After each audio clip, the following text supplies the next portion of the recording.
Welcome back to the ELKSHAPE podcast. Today is our annual September recap pod. I enjoy doing this, kind of a debrief and truly a BTS of what it's like hunting, pretty much solo. I rolled out August 28th in the afternoon, headed to southeast Idaho. I think I got there just in time. It's like a 6 or 7 hour drive. I got there in time to glass and shoot my bow. Didn't see anything. And then September 29th, I spent the entire day. I did have a few cameras soaking. Unfortunately, they're older soakers, meaning they're definitely, if they're not stolen, they're out of battery. And I probably have no fresh intel from 2025. I think I put these cameras out in 24. So hiked in and picked up three for three, none stolen. No, that's not true. Yeah, 3 recovered, 1, the card was stolen. So I went through those cards and kind of looked and studied, and I did get some good like behavioral information. Like it was pretty clear that in the area that I picked, that the bulls were up really high where these cameras were. I never got a single cow on camera, and the bulls weren't together starting. As soon as their velvet came off, they started breaking up into their solo groups. And it was pretty obvious that like by September 7th or 8th, they were all gone out of the high country. And then it was just snow, a couple of martens, I think a couple mule deer, a couple black bear in the spring, and then the camera died. That was pretty much all of them. So I found that to be incredibly insightful that, okay, these areas I'm hunting are perfect for what I'm setting out to do. I'm going to use my latitude saddle system, and I'm going to try to kill these bulls up high before they get cows. I've hunted places where bulls roll up on cows September 1st. This particular unit, for the most part, I don't think that's happening. And so I set up camp, I think it was around 8,000 feet, and I had probably 1,000 feet I could get with the Polaris Ranger, and then I'd have to hike 1,000 feet. And so the mornings I would pretty much, I don't like sitting all day. And so I basically made a deal with myself that I would spot and stalk, glass, master vantage, listen for bugles, although I didn't hear any, in the mornings, about 10 miles across the valley on the other side of the unit. There was some ag nearby, and typically the elk will leave the ag fields in the dark. They'll arrive in the dark. And so you're going to catch them in transition in the mornings, climbing up these steep mountains, heading to a place to bed. And so opening morning, sure enough, I found 4 bulls coming off. I never saw them in the alfalfa field on private, but they were exiting, and I watched them go up and over 4 giant ridges, mini mountains, to bed in the cliffs.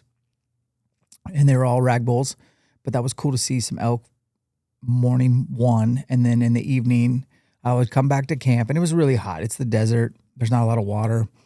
I'd take a nap.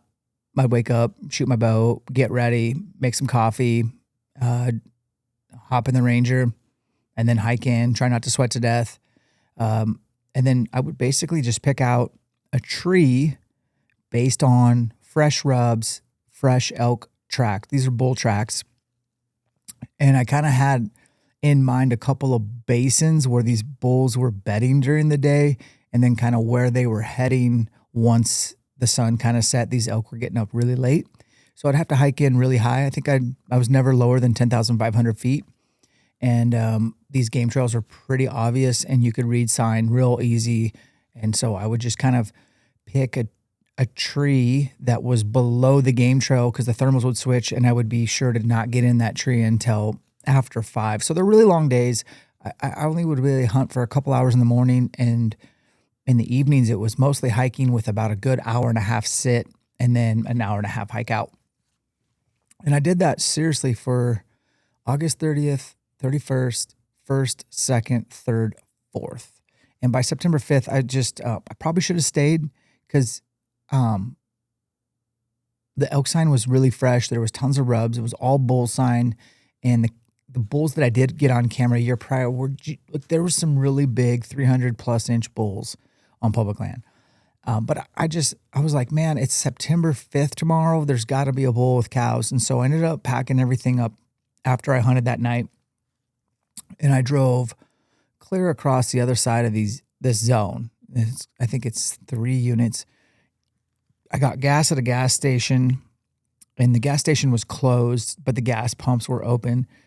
And I was super bummed because I wanted to get some extra supplies, some extra water and some other drinks and any snacks I could get, but they were closed. So I gassed up, and then I drove in a really long dirt road and set up camp in a central location to where I could pretty much just hop on the side-by-side and jam and check in some areas. So got up and went right to a place that I know has a lot of elk and has a lot of hunters, but that doesn't bother me. And I went in there and I saw 0 elk that morning. And that's the first time I've ever not seen an elk there. And it's one of those vantages where I can glass 3 drainages and a lot of country. And I just didn't see any elk that morning. I was shocked, but I didn't think it was a big deal. I'm like, okay, let's stick it out for this evening. Sat around. And again, kind of just not diving in, not costing myself a ton of energy, but really setting myself up to sit down glass. I just got a Vortex 65 angled. I got just 10 by 42s. I throw that on like little Tricer BC tripod. I just glass with binoculars. And if I see something interesting, I'll throw the spotter on. I might get Digiscope footage, mag view, whatever. And so September 5th, I sat pretty much behind glass all day. Not the most exciting. And I did see a couple cows. So I was like, okay, the bulls aren't here yet. I rode out back to my camp, grabbed my truck, and I committed. I went up in there, set up a camp. And I had a buddy joining me, Josh Crawford. He helps run ELKSHAPE training. I think he was slated to get there on the 7th or 8th. And so I spent the next, I think from the 5th to the 12th, so about 8 days of hunting. And I didn't hear my first bugle until, I believe it was September 6th. I caught up to 2 bulls. They each bugled once. I had about 30 minutes of daylight left. We were very far from the truck. And I snuck around. It's pretty open country. And I had a little bit of timber between me and them, but they were already pushing cows heading to feed. And I just kind of ran out of cover. But each bull only bugled once, and they were kind of paralleling each other, kind of sizing each other up. And I'm here to tell you, the bottom bull, it's a no contest. Like, there's no way that little 5x5 has any chance against that heavy body 6x6. And the 6x6 was like a nice 270, 286 point. And then they were on their way pushing the cows up and over, and I was out of daylight. So I was excited. I was like, okay, this is going to be game on. So obviously I came back the next morning and kind of hung out in the fringe of their bedroom waiting for them to come to me. And I never heard a bugle, saw an elk. And I had a couple of good elk encounters over the course of the next few days. I ended up getting an opportunity almost on September 12th, my last day in Idaho.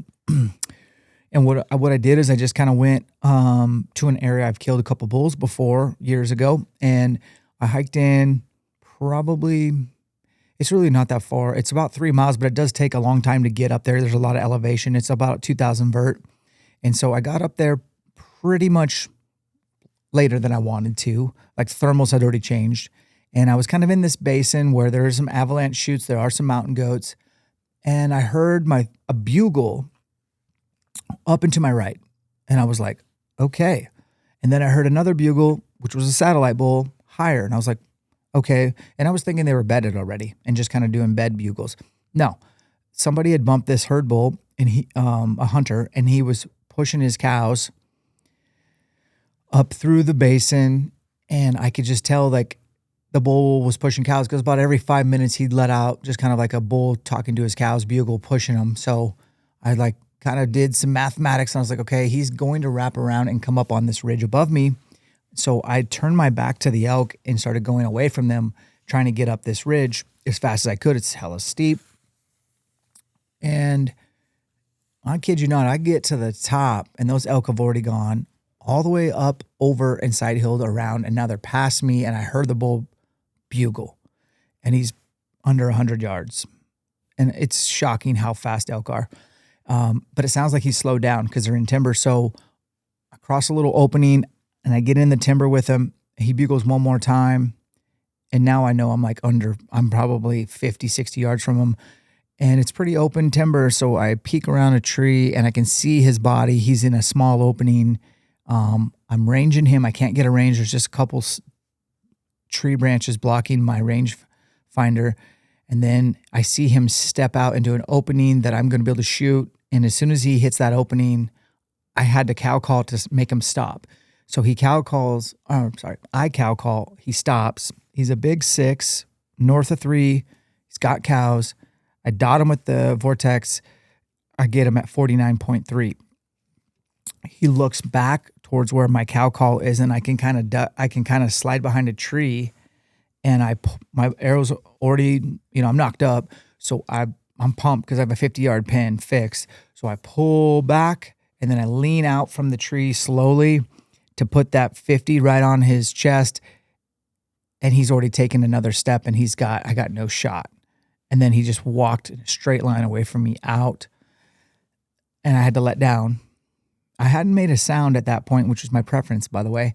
And so I throw out a bugle right away because I'm kind of out of options. I don't think they're going to bed here. And sure enough, they take off. Not scared, but they're just still moving. And his next bugle is 5 minutes later, and it's damn near quarter mile away. So I just gave them some time. I knew that they would probably, in this country, it's so steep that they have their little elk trails. They're not going to freestyle. And so I just give them time, and I'll find their tracks, and they'll all consolidate onto like a little goat trail, and I'll be able to follow them into the bedroom.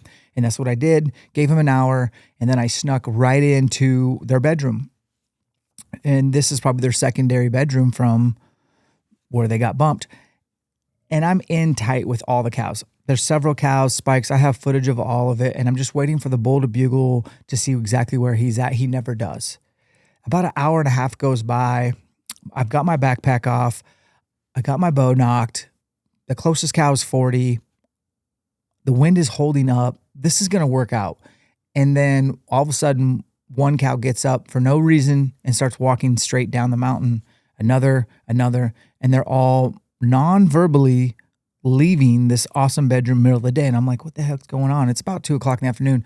So I start following them down, and then I start hearing the bull bugle. What happened is the bull got up quietly and went down to the bottom and then started bugling, telling his cows to get down there. And so they did. And I followed suit, had good wind. I got into the bottom and ended up I think I had a spike come in at 10 yards, passed on him. And then the cows started to spread out, and the herd it's just chaos when 15 cows are spreading out, bedding in random places, and the bull's not bugling, his satellite's not bugling. So then I hiked up above them all, thinking they were going to come up into a meadow. I know that there's a wallow and a water source on the backside. So I went, checked the wallow situation. It's being hit every day. And I kind of hung out at that wallow, and it's kind of too far. They wouldn't have going to hit it during the day, but it was about a mile away. But granted, it's the only water source unless they want to go all the way down to the bottom of the creek, which they don't. And so I'm hanging out by that wallow, and I noticed a tree stand that I've never seen before. And I was like, that tree stand is in a sneaky spot. Like, you can barely tell there's a tree stand there. I thought it was cool. I just made sure no one was sitting in it. No one was there. They did have a trail camera. I made sure not to get on it. And then once the wind started getting funky, I realized I can't sit here anymore, because if they're coming for water, the wind's still going up based on prevailing. So it's not a thermal, it's a prevailing wind pushing my scent up to the only way the elk would come into the water. So I hiked up to the crest, and sure enough, all the cows were coming to the water, and they see me or see something. So I had to kind of freeze and hunker down. We had a standoff for about 30 minutes, and then they kind of went back to feeding. And then now the herd bull's bugling and the satellite's bugling. Again, they're separated. I don't know why the herd bull let all those cows get separated, But the herd bull's not coming out of the timber. The satellite's not coming out of the timber. And I'm just being patient and wait. And eventually the cows get so close to me that one of them basically sees me, barks, runs away. I do bark bugle back just to kind of like try to save my ass. And the bull shuts up to my left, the cows, and there was actually more than 15. I think there was 20, but they all took off down. And by that time it was getting dark. So I hiked out. The next day I thought, man, I'm going to stay one extra day. I got to full draw on this bull. He's vocal enough. There's a lot of cows. You never know when one cow's going to squirt. He's got a satellite that could make things good. So I hiked all the way back in the next day when I was supposed to be heading to New Mexico. And it was a ghost town. It was crickets. I couldn't get anything to answer. I did 16 miles that day. That's my biggest mileage day.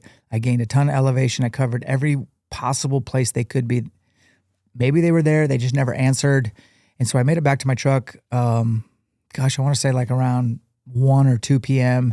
Told Josh goodbye and started driving to New Mexico. It's a 20-hour plus drive.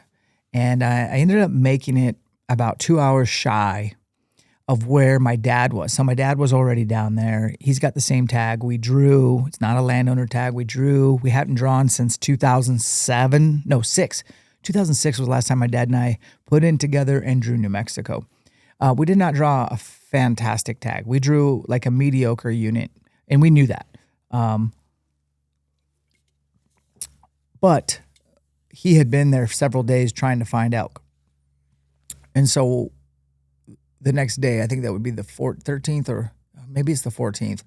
I had about a 2-hour drive, met him at camp, and he was pretty frustrated. He's like, dude, all I'm seeing is hunters. Every hunter I talk to the elk aren't bugling, and I haven't seen any elk yet. And I said, all right, well, I did some e-scouting. I got some pins on Onyx. I want to go check out, drop me off here. And so he drops me off. I take a horse trail in about a mile. I come across a really nice pond. I throw a trail camera out on it. I have one in my pack. It was a Stealth DS4K. And then I looped around, found a little mesa that was full of green grass, but also moo cows. So I was like, the elk aren't going to be hitting this probably. And then I wrapped around the finger and I looked up into this drainage, and it was just nothing but like thick timber, downfall. And by the way, it's a lot higher here. Like we're camped at 11,000 feet. It's just really high there. And it's obviously the day before the opener. I did some calling and I got a couple bulls to answer. And I got one bull really worked up and coming in pretty close to me. I was like, I had to back out. So I backed out. And then when I was hiking back to get picked up, I came back to that pond and I saw a cow and a 5x5 walk by. They didn't see me. And I was like, okay, Dad, I got 3 bulls answer me in this basin over here. I got a 5-point and a cow walking by this pond. I got a camera on it. We're going to hunt there opening day. And so we ended up coming over there opening day. And I think my dad, I can't remember exactly where he went, but he came in high in that basin where I had 3 bulls located, and I came in low. He was on one side, I was on the other. He heard some bugles. I heard some bugles. Pretty good first day. No encounters whatsoever. Day 2, and by the way, I only have 5 days to hunt this hunt because I have another one right after it. So I was confident I could get a bull killed and call for my dad the rest of the time and get him a bull and get these elk off the mountain in 5 days. Spoiler alert, I was dead wrong. But day 2, we dropped back into that basin. He went on the left side. I went on the right side. We both came in high, and I ended up getting full draw on a really nice, I would call it a 5x5, but he does have, big enough points on both ends to be a 6. Really nice 5x, like the kind you want to shoot, or I would at least. And he's pushing cows right over the top of me. The cows are going by, and I look up, and here he's coming straight at me on a very steep mountain through timber. And for whatever reason, I told myself to draw, and I shouldn't have drawn because I was in his line of sight. If I had just not drawn, he would have gone by some trees where I could have drawn, and it probably would have shot him at 5 yards. Like he was literally going to run me over.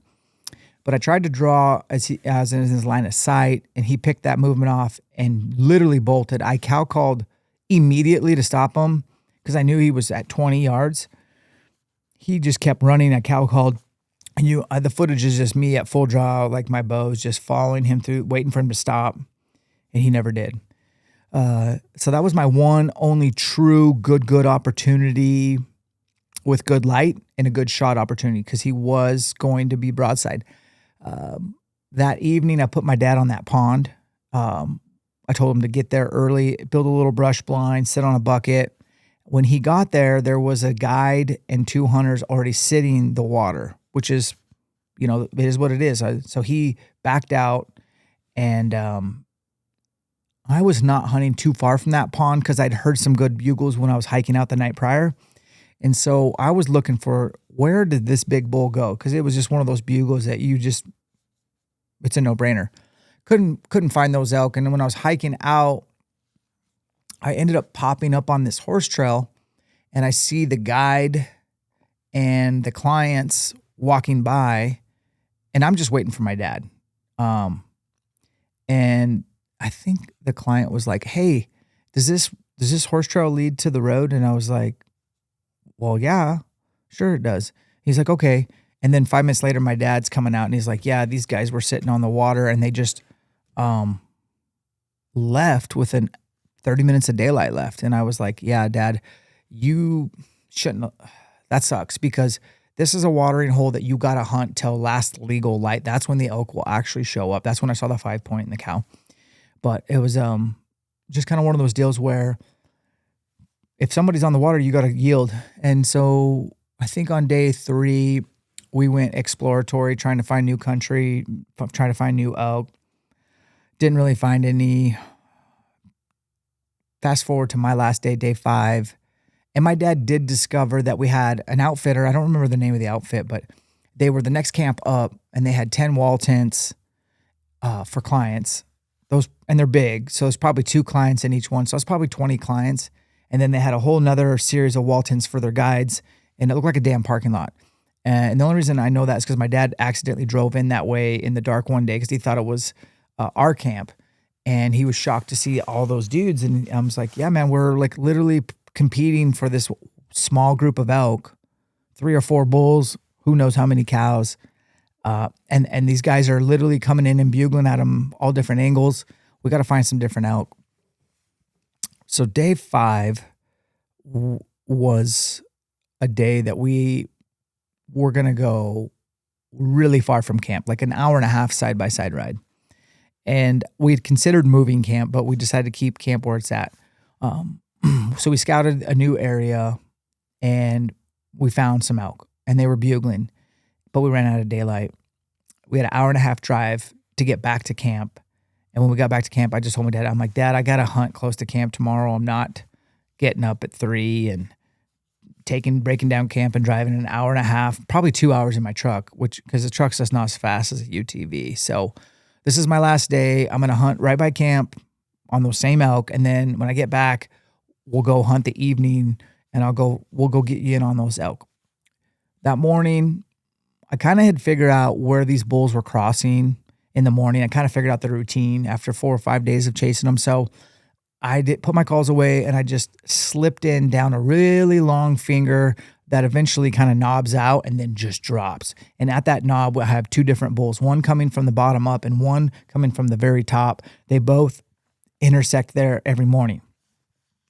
Didn't take me long to figure that out, and I kind of knew their trails. So I just hauled ass in the dark, and it's just getting light, and I can hear the bull bugling about every 3 or 4 minutes. And I figured he had cows, to be quite honest, but he didn't. And he stopped bugling about 500 yards short of my location. So I didn't think he was coming still. I thought, he was held up. But then I heard click, pop, snap, and I was like, okay, elk are coming.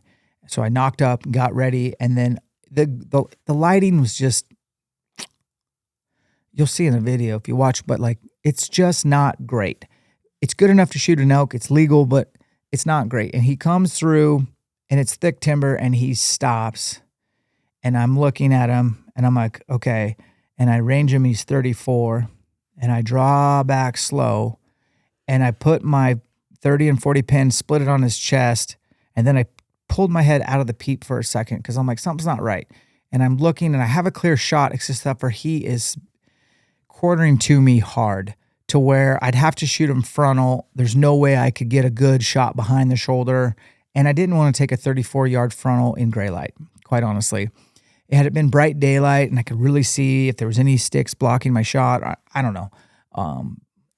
But he picked up that movement when I drew my bow. So he's full alert. I don't like the shot angle, so I'm just waiting for him to take a step. I'm in a cow call, and he just kind of whirls and goes back the way he came, and I had to let down. So again, I'm at full draw, no shot, not a shot that I wanted to take. So that's pretty much my morning hunt. Hiked back out, made it to camp, packed everything up, told my dad, meet me at the new camp. It's an hour and a half away on the side-by-side, so it's going to take me about 2 hours in my truck, and we'll go get it. So this is I need to leave that night. Like I probably needed to leave that morning, but I just, you know how the deal is. So I hunted that afternoon in this new to us area. I did have bulls bugling the night before. It is a long drive, but there's no other hunters there. This was like, gosh, I wish we'd found this spot earlier. And I dropped in, got to like a canyon rim, did some locations, got an answer, got the bull picked out, looped around, big giant loop, got up above him, snuck in tight. His freaking cows see me before I see them, under 100, and they get up and run. And I was like, okay, shit, my hunt's over. Well, they take off running, and the bull must have had a hot cow because he's bugling and getting further and further away. And then as he's getting about a half mile away down this canyon, I hear another bull bugle at him, and he answers.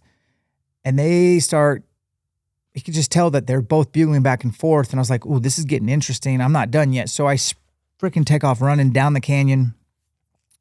I kind of catch up to him a little bit. And now there's 3 bulls bugling. And I'm like, oh my gosh. And they're just all kind of pushing further away. So I'm just doing cardio. I'm hiking as fast as I can, trying to keep up with elk. And the only thing that I got is a few tracks. It doesn't seem like a very big herd, but I've got 3 bulls and they all sound dynamite. And they're all bugling literally about every 5 seconds. And it's 1:00 in the afternoon. My onX says we went about 2 miles and they all finally slowed down. So I got slipped in. I see the cow.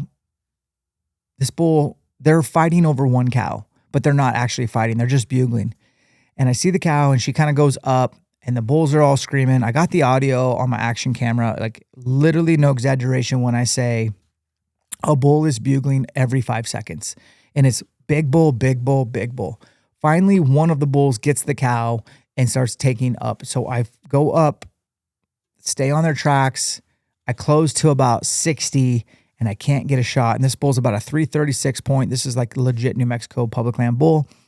And his cow comes around the corner and stops and looks back and must have picked me off moving because I was pretty close to them. And so she sees me, stops and stares, and then she bolts, doesn't bark, and then he stops bugling. So I assume he goes with her. Well, the 2 other bulls, one of them stopped bugling and the other one below me is still bugling. So I started bugling at him and we start going back and forth. And I'm cutting the distance, and I get down to about 70 yards from him. I can see him. He's about 320. These are such nice bulls. And he hangs up at about 70 yards. I'm out of cover. I don't have a collar. He can pretty much see where these sounds are coming from. Like he's expecting to see a bull and he's not. He gets super sus and he just kind of slowly 180s and walks away from me. Check out my onX. I'm like 6 miles from my truck. My dad's setting up his new camp. So I ended up hiking all the way down to his new camp. And when I got there, I could tell that he had already set up camp and was gone hunting. My plan was for him to give me a ride to my truck. So he's not there. So then I had to turn around and hike all the way back to my truck and gain a ton of elevation. I got to my truck about probably 6:37. And I just shoot my dad a shout out to the iPhone 16. I do not carry an inReach anymore. I showed my dad how to text from his iPhone 16. We're texting via satellite. We're not paying for a subscription. And in my opinion, it works really, really good. So I just let him know, hey, Dad, I've been into a bugle fest all day. Here's the pins. I'll text you like an onX folder with all the pins of where they were bedded, where they took me on a tour, some of the best wallows, water sources, and bedding, and here's where we were, and I'll give you my tracks. So I get out, cell phone service. My dad calls me that night. He asked me how it went. I just told him, dude, like 3 bulls. I saw 2 of the 3. One's a 330, one's a 320. The other one sounded huge, and they were just bugling for 3 hours straight over 1 cow. And so my dad's like, great. And I'm like, you have 4 more days. You're in a good spot. There's no other hunters, no guides, no outfits. Like, this is going to be a great deal for you. And so I pieced out. I got in my truck. I was headed to Utah. And by this time, it's September. This is September 20th.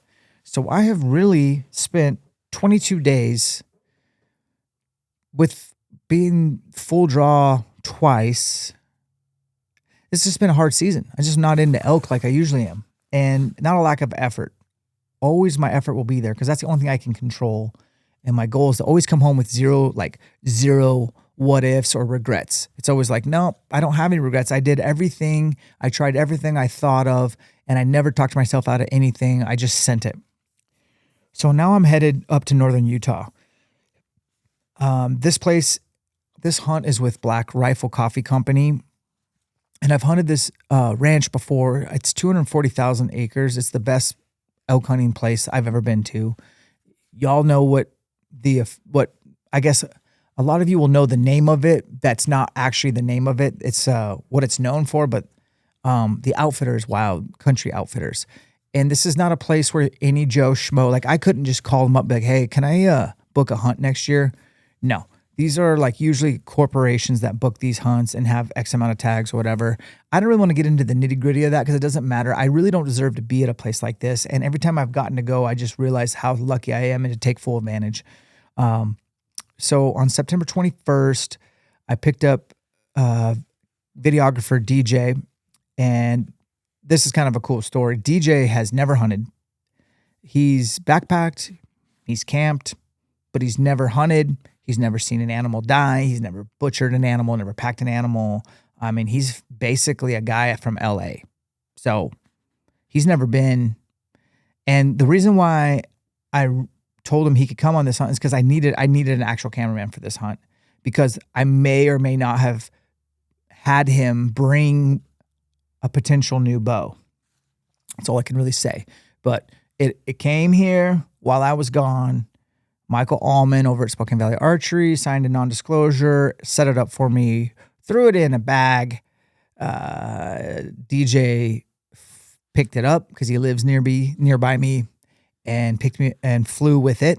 So picked him up at the airport, and we had about 4 hours. I was like, okay, we're going to go find some BLM, and I'm going to go get this thing figured out.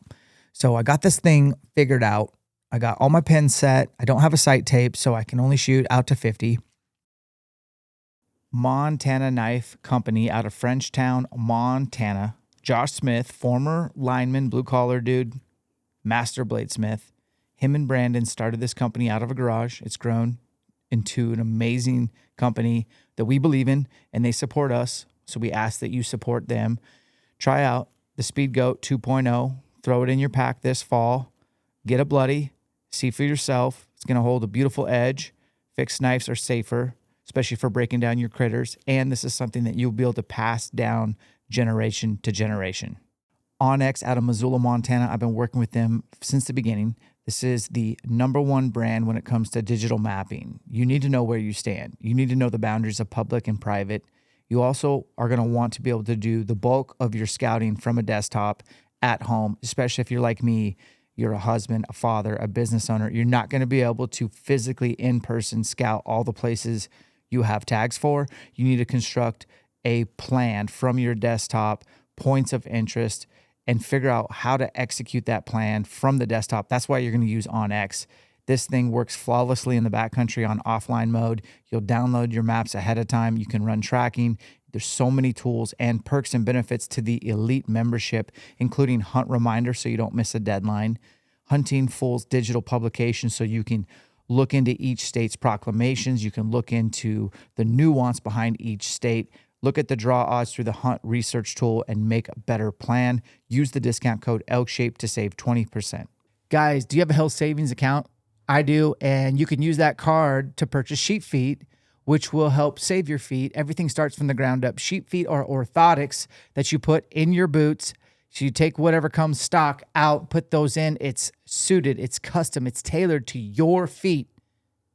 Then you'll transfer energy more efficiently and avoid neuroma, plantar fasciitis, hammer toes. You just have a better backcountry experience and transfer more energy. When you sign up for Sheep Feet, they send you a mold in the mail. You put your feet in the mold, return label, send it back. And within a couple weeks, you'll have your own custom orthotics that you can put in your training shoes, your hiking shoes, and your hunting boots. Head over to Sheep Feet to learn more. Discount code ELKSHAPE will save you loot. It's the best money you'll spend. And spend a couple hours with it. And the next day I'm hunting with it. So it's an honor and it's exciting. And I don't want to say anything else about that. So we roll into camp. I was very excited to see a couple friends that I didn't know were going to be there. One of my buddies from Matthews, Caleb, just salt of the earth human. Also Remy Warren, one of my favorite people in the entire hunting space. He's part elk, he's part animal, and there's nothing fake about him. He's the real deal. He's a savage businessman. He's an awesome father. I just respect the hell out of Remy, and I just enjoy his company. So I was really excited to see Remy and then the whole squad from Black Rifle. I got to reunite with my boy, Andy Stump, who helped me out on my elk last year. And Logan is just a stud, dude. And he's a killer. He's a really serious elk hunter, which is awesome. I didn't see Evan Hafer. He wasn't up there, but Logan Stark was there, which was super nice. Tyler, who owns Archery Country in Texas, good to see him again. And so it was just kind of like it was just the boys. It was our squad. It was awesome. And this hunt, I'm guided. And I had a new guide, one that I hadn't had before. And this dude, his name's Brody. He's short like me, maybe even shorter. And he's a hiking son of a gun. And they kind of pair people up based on abilities and personality. I'm kind of intense, so him and I hit it off. And we hunted for 2 days. And those were the 2 best days of elk hunting I might have ever had. Day one, and I was worried about DJ, right? Like, so DJ shows up in boots that you would see somebody wearing for fashion in LA. I immediately, like, actually, I let him hunt in those the first day filming. And by that night, I said, hey, I got some extra Salewas. Would you like, with the same foot size, would you like to try them? And he kind of was like, no, I think I'm good. And I was like, no, I don't think you are. Please try these on. Just try them on. And if you don't want to wear them, great. He did. And then I gave him some Born Primitive Frontier Lights instead of his like kind of stretchy designer black jeans. And I'm not making fun of DJ, dude. This guy's a physically fit as they come. He does high rocks and CrossFit and functional fitness and strength training. He had no issue keeping up. And my only request to DJ was like, hey, this is going to sound weird, but I just want you to take really good photos and film all the action. And I don't really want to know you're ever there. And that's exactly what he did. I never knew DJ was there. He was so behind the scenes, but his content was amazing. And I'm just super proud of what he got. So anyways, Brody's a hiking son bitch. And we, I don't know, we did about 30,000 steps is what my watch said day one. And we just went from bull to bull we just went bull shopping. If a bull was bugling, we were hustling over to see it. And we saw them all. And it was just a phenomenal day. I got knocked up several times. We saw the only fight I've seen all year, 2 big bulls going at it for about 35, 45 seconds, all out, which is incredible. We got the footage, even though it was like gray light, we got good footage of it, and it was just violent. And it was awesome. It just reminds you these elk do not like each other. But I was knocked up several times that day, just never sent an arrow, which is kind of the theme of my season. Day 2, back at it in the morning. And I kind of told Brody, I was like, hey man, like, I'm not one of those guys that wants to come back to the lodge for lunch. Like, it's hot. There's a million wallows. Every bull does wallow. Let's skip lunch. Let's bring a lunch. Let's set wallow in the afternoon when it's hot. He agreed. So we packed up a lunch for the whole day. DJ's got his new boots. I gave him a headlamp. I gave him a Born Primitive quiver top and pants. He's like dialed. Squad's going. And then in the morning, we hiked all the way down to the bottom, which is several miles. And as it was getting light, we were surrounded by elk. It was phenomenal. We tried, basically we tried to get in on 3 different herds throughout the day. But by middle of the day, we'd kind of watched several bulls push their cows into a small, like little bowl, a little basin bowl. And we waited for the wind to get good. And it was one of those windier days. So the aspens are really like just loud, covering your sound. And we just dropped in that bowl from the top with the thermals just blowing in our face. We never made a word. We stayed in the shadows and we just kind of slithered our way down. And the bulls were already still talking. It was about 11:30 or 12. And we just got right in the middle and just didn't make a sound, which is my preference. And we just had bulls coming by us left and right. And we weren't getting picked off and they didn't see us because we were in the shadows and they couldn't hear us coming in there because of the wind. And a really nice 6 showed up and he was pushing most of the cows. And Brody says, Dan, that's a mature bull. And I said, say less, I'm going to shoot him. And he pulls all the way up, bugles. And man, it was incredible because he was so, like, he was so keyed up on those other bulls that there was no way he could pick off our movement, which was really cool. And at the time, I'm almost like shoulder to shoulder with Brody, and we had checked our rangefinders. He's got binocular rangefinders and I got just a regular one, but they're both the same. And so I'm like, man, if our rangefinders are dialed up, I can just draw whenever and you can tell me ranges and you can whisper them. And that's exactly what we did. And I don't remember where DJ was, but he was kind of off to my right. The bull ended up giving me, I think it was a 45-yard shot, slightly quartering away. And that's the shot I took. And that's the shot DJ got on camera. And it, like, probably my view was better than DJ's, obviously. But I was shooting through kind of a window of trees, but it was mostly a clear shot. And I didn't know this until I saw the footage. The arrow made an awesome sound when it hit. Like, it sounded like perfect, right? Like there's a thump. But I'm sitting on the hillside after the shot, a 45-yard shot, slightly quartering away. Bull didn't know we were there. And I'm trying to watch the slow-mo footage off a DSLR camera with a tiny LCD screen. I literally couldn't tell if I hit him or not. We think we hit him, and I'm like, I heard the sound. Brody's like, I heard the sound. I just don't know. I think it might be guts. I was like, I don't know, man. He seemed kind of quartering away. It's got to be exited out, like either in the front of his chest or behind the shoulder. But we gave it an hour because we weren't sure. And like, this was like, give it an hour where the wind is good based on where he ran off. We don't need to move locations. Sometimes we'll move. Like if the wind's questionable, we'll just get out of the area. But we could stay right where the shot was at. But we did a full hour, told stories and jokes, laughed. I was stressed out a little because honestly, it's high stakes there. You can't wound an elk. If you wound an elk, you're done. You draw blood, you're done. That's your bull. But I felt like I heard the perfect sound, even though I couldn't watch the arrow impact. And I was shooting lighted nocks, but it was just one of those deals where we were in the shade. The bull was in the bright sun. It was blown out. I never saw where the arrow hit. I just can go off sound. Finally, an hour goes by, and I'm like, all right, Brody, I'm going to stay here. This is where I shot from. You go down, try to find where his tracks were, and let's try to find my arrow.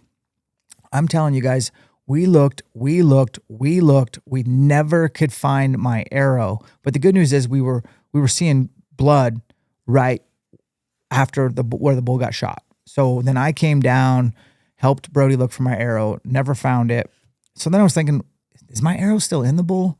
I just doubt it because I'm shooting an Easton X10 4mm.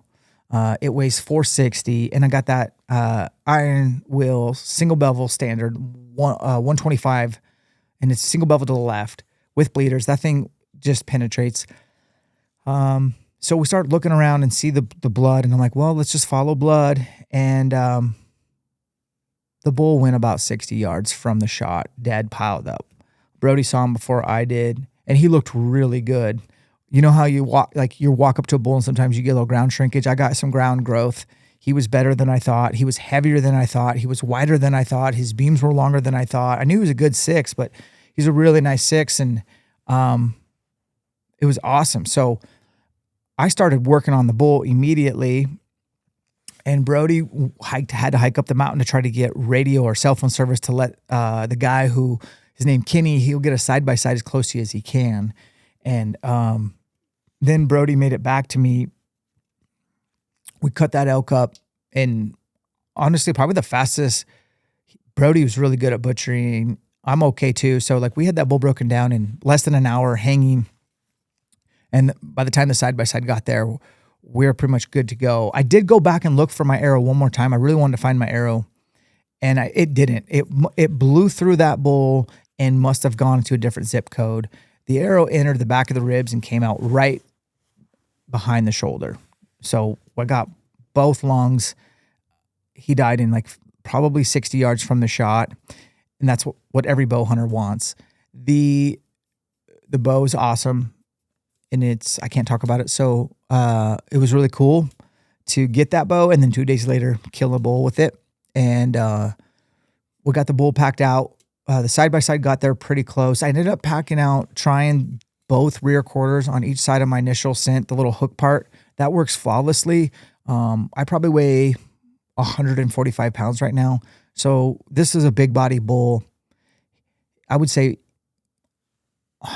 his rear quarters, I didn't weigh him, but I guarantee they're at least 70. So probably body weight on my back, carrying it up to the side-by-side, no problems. Didn't have to stop once. Shout out to Initial Scent. That is an awesome design. And we got the meat all in the cooler. And then at this outfit, they have a room full of lower jaws from elk aging 1 to who knows how old. And so you pull your lower jaw off and you compare it to all the jaws and you find about what your elk ages at. And mine was somewhere between 10 and 11. My guide, Brody, thought it was 11, but he put 10 on the paperwork. They keep track of ages. That's an old bull. That's a big body bull. We're going to be eating good. And then the next day I changed DJ's flight because we were slated to be there from the 21st to the 25th. And I changed it to fly out the next day. So that morning, grabbed all my meat, took them to the airport, SLC, and then I drove up to Rigby, Idaho to Sousa Custom Meats and had my elk dropped off there. I wanted them to let it hang for about 2 weeks. And Mike Sousa was like, maybe you should let it hang for 3 weeks. And I said, I'm down. Whatever you think, but minimum 14, because it really makes a difference in how tender the meat is. So my elk is actually, at the time of this recording, still hanging. I got to go get it when they're done butchering it. I actually dropped the rack off there too. I didn't want to carry the rack. I wanted to go back hunting. So I headed back to Idaho that evening, and I got there pretty late to where all I did was just shoot the new bow over and over and just try to get a couple sight marks past 50. I got a 60 and a 70, which is plenty for elk hunting. And then on the 24th, on the 25th, I spent all day kind of back where I left off, and I couldn't find very many elk. This is an area I've killed before, and I told my buddies, I feel like I'm missing 300 to 400 head of elk. They're not here this year. So I packed all my shit up and left. And I talked to some guy, and hopefully he hears this. He didn't know who I was, which is always my favorite. And I was like, hey man, how's it going? He's like, man, it's been tough here. And I'm like, yeah, I'm leaving, just so you know, like, this is not have you ever hunted here before? And he's like, no. And I said, hey man, I've hunted here many times and you need to change spots. He's like, I don't know. I think I'm about riding it out. I'm like, if I was you, man, and I gave him a couple spots to go check out. I was like, pack your camp up, head this way, head that way. And I even told him where I was headed. Because that doesn't matter. And I just wanted to encourage him to like, hey, some years the elk aren't where they usually are. And we don't know why. Weather, drought, rut, predation, we don't know. But we can't stay in an area. Like I said, there should be 300 elk here. There should be double-digit bulls running around, bugling. That's not happening this year. So I hope that guy left.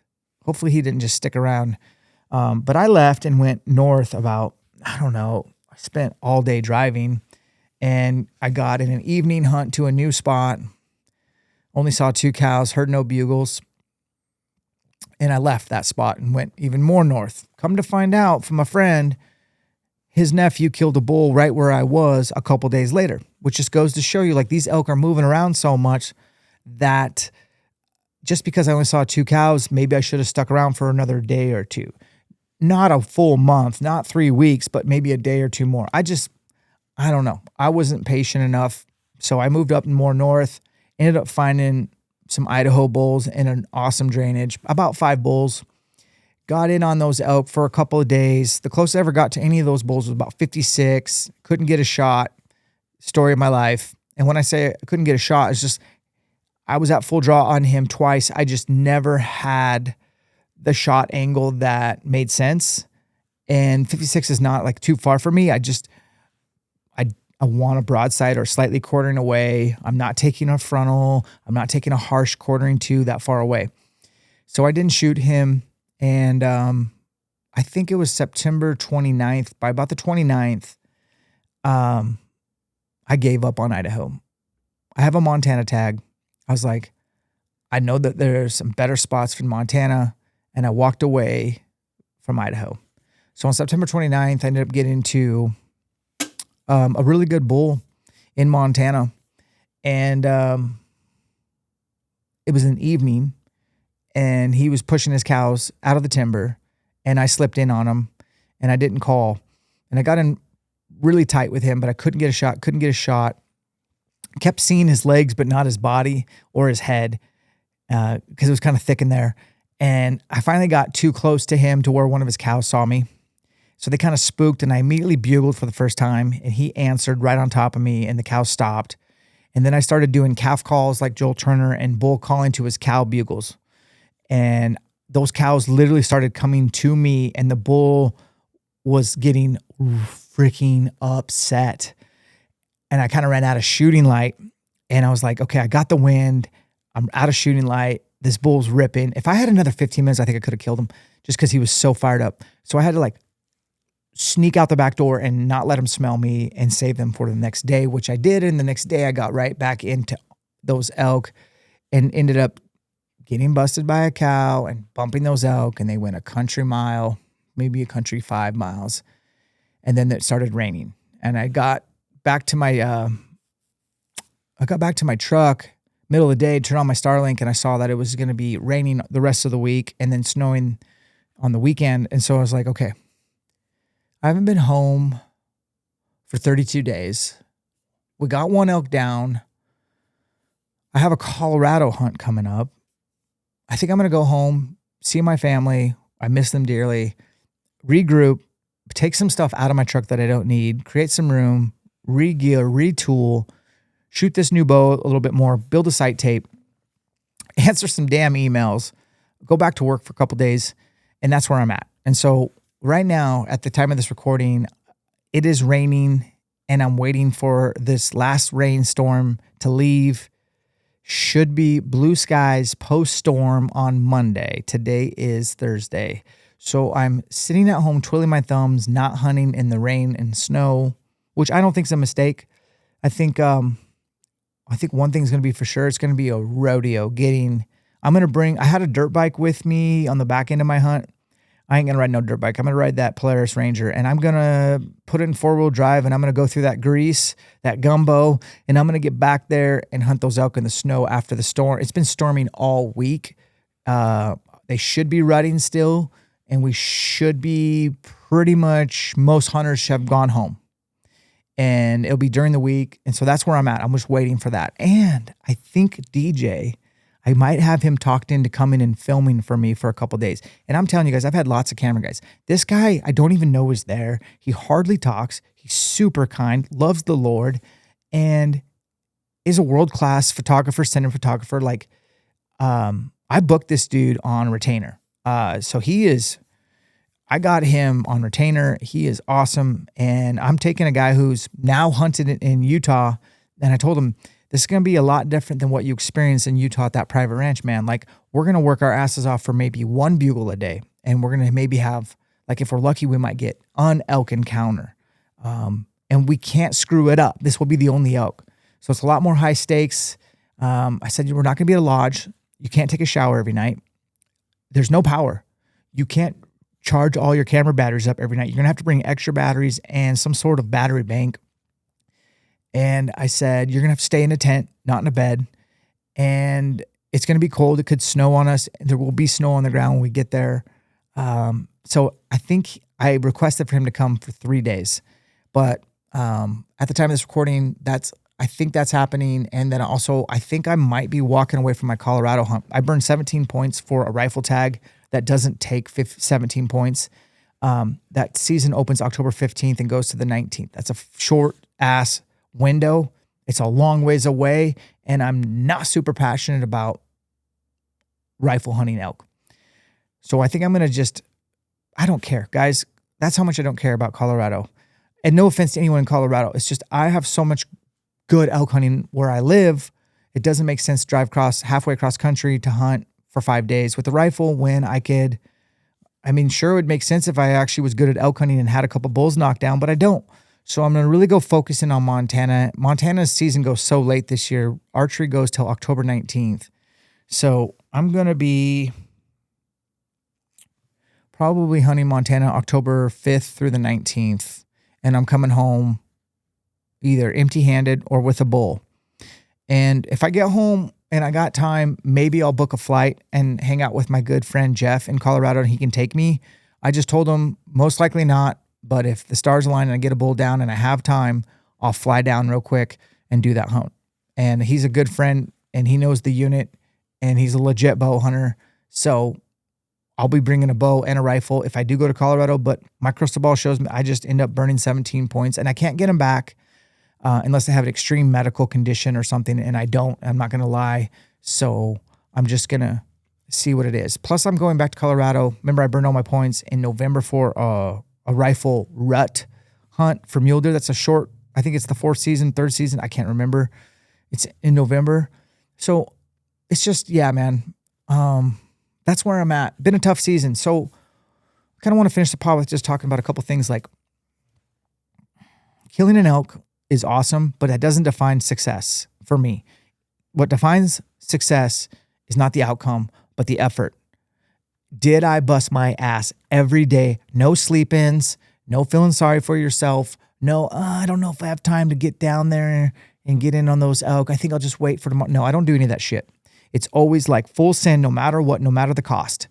And I do that so that I come home completely resentment free of any situations or any decisions I made. I make the hard decision to always do the hard thing, no matter what. Gear wise, everything performed flawlessly. The first piece of gear I want to talk about is my left ACL. It's new to me. It's from a cadaver. I spent all off season, as you guys know, rehabbing it. I never really had any knee pain or nagging, nothing. No swelling, nothing. Even packing the bull out with the double hindquarters, no issues. So thank you, Dr. Cody. Thank you, Ben Wardell, my physical therapist, who is going to be on this pod real soon because he's got an incredible story of I think he finally killed an archery bull in North Idaho after I don't know how many seasons, we'll find out. And he got a helicopter ride out. And that's all I'm going to say about that. But he's coming over at the end of the month to pod about that.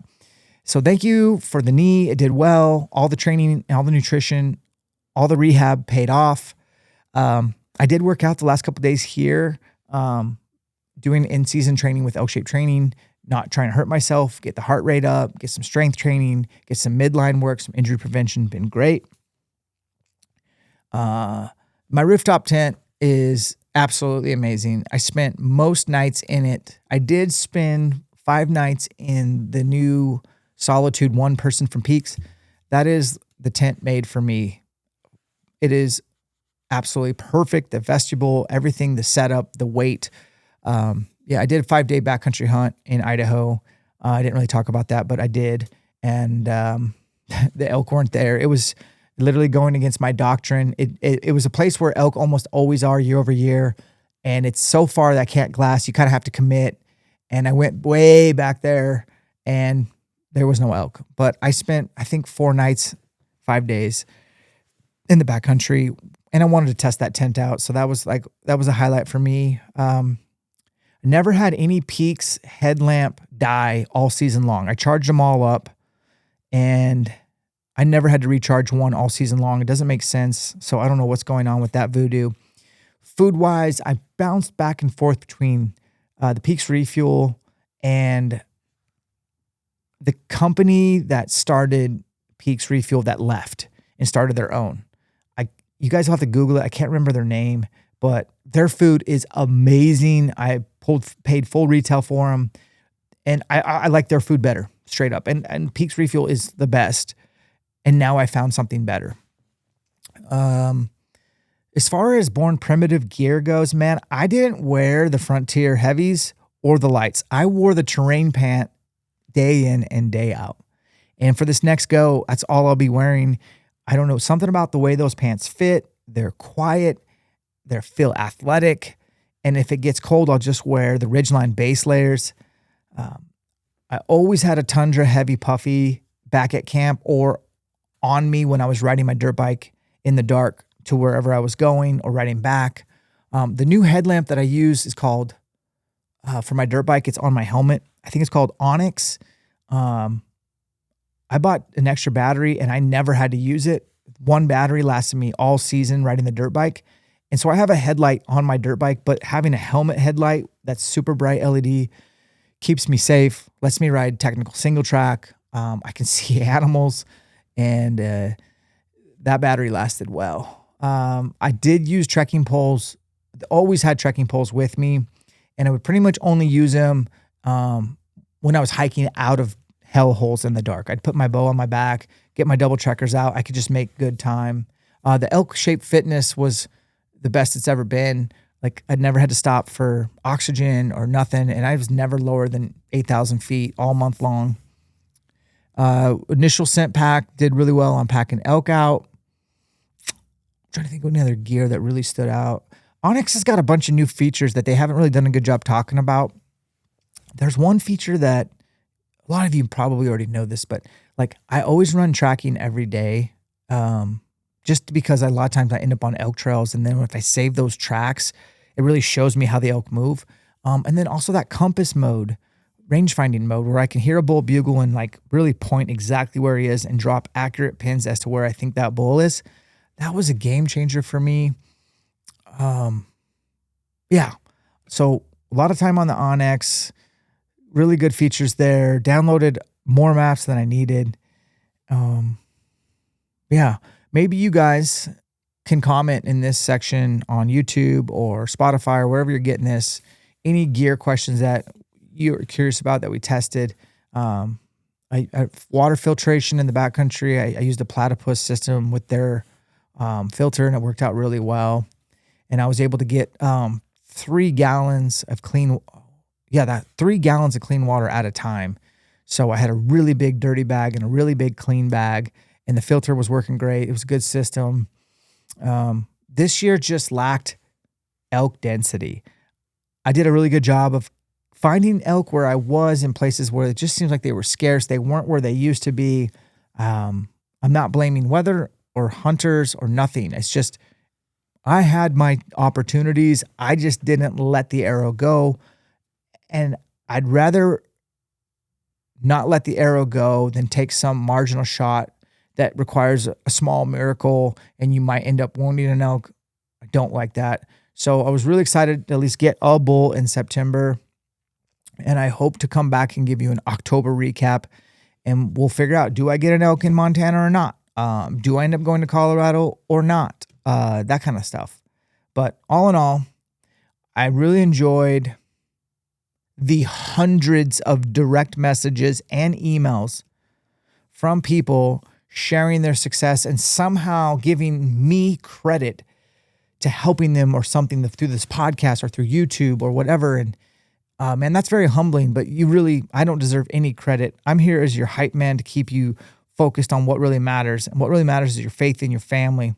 And then you can use elk hunting as your motivation to be healthy, eat clean, be a leader at home, get the workouts in, stay in shape so you have multiple elk seasons ahead, good trajectory, and to remember that every year the slate gets wiped clean.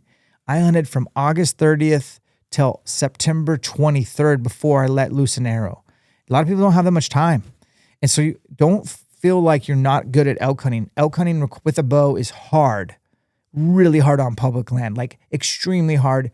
And 100% of the things have to go right for you to get that shot, including making a good shot. If 99% of everything goes right, you still might not send an arrow. That's what happened to me 3 different times this year. And that's okay. That's elk hunting. And you got to come home and look and grade yourself on your effort and attitude, the things you can control, not the outcome. And the success rates are what they are. Don't compare yourself to anyone else. Don't think that everybody on Instagram got an elk this year, because I promise you that's not the case. And if you did get an elk this year, take a second, enjoy it, bask in your glory, give some credit to the good Lord, but then wipe that slate clean, because yesterday means nothing. 2026 will be around the corner. Can you stay into elk shape?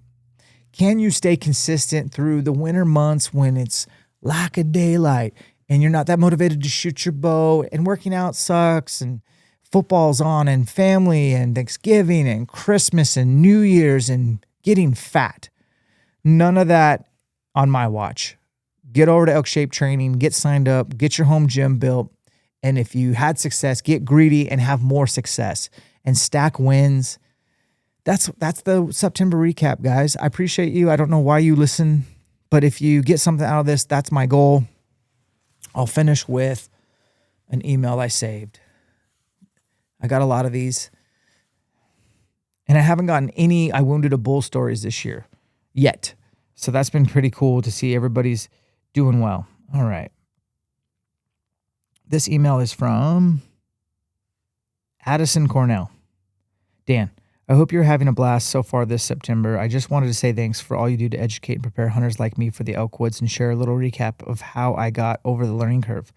I grew up hunting whitetail and turkey back in Tennessee, where I grew up, and then moved to Colorado 4 years later. Fly fishing has always been my favorite outdoor passion, but with the opportunity to chase elk right out my back door, I knew things had to change. I went on my first archery elk hunt in 2023. I only had 4 days in an OTC unit. I did a lot more wrong than I did right.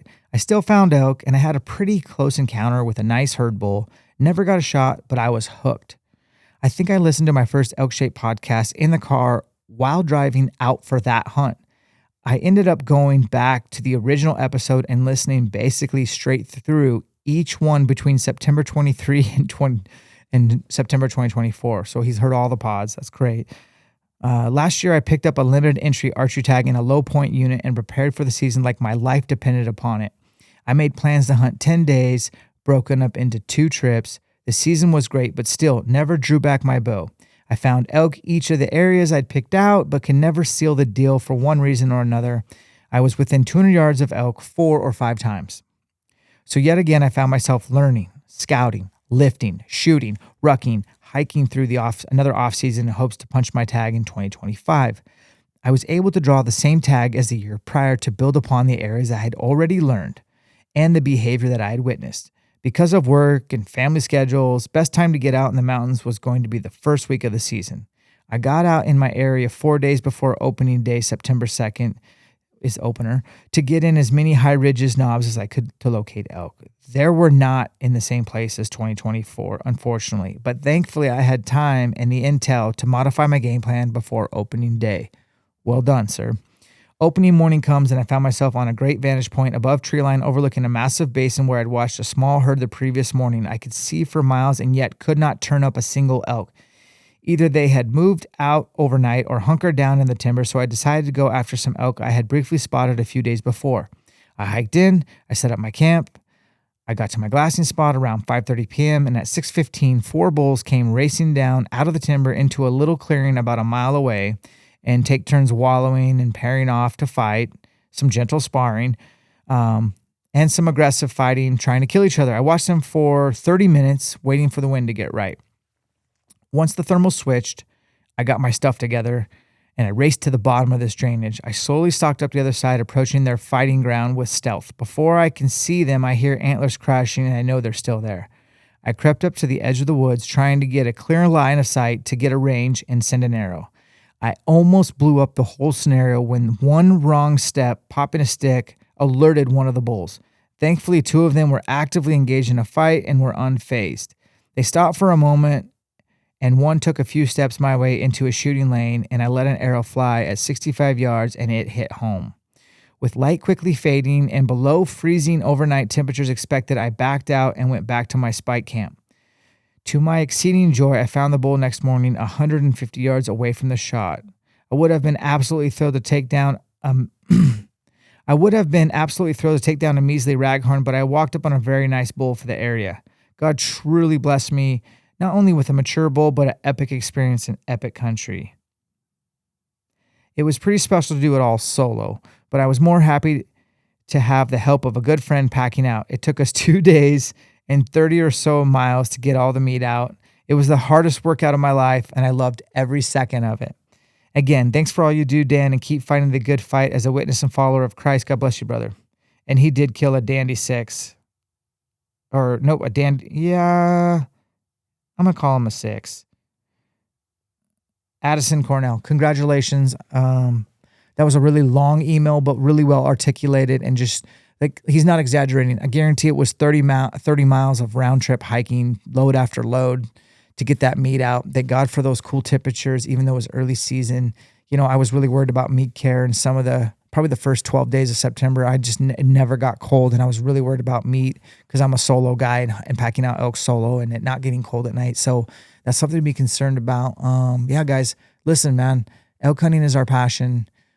Separation is in the preparation. I really appreciate your support. Make sure you like, subscribe, whatever you do to help us out. That's your way of saying thanks. We appreciate that. We'll catch you on the next one.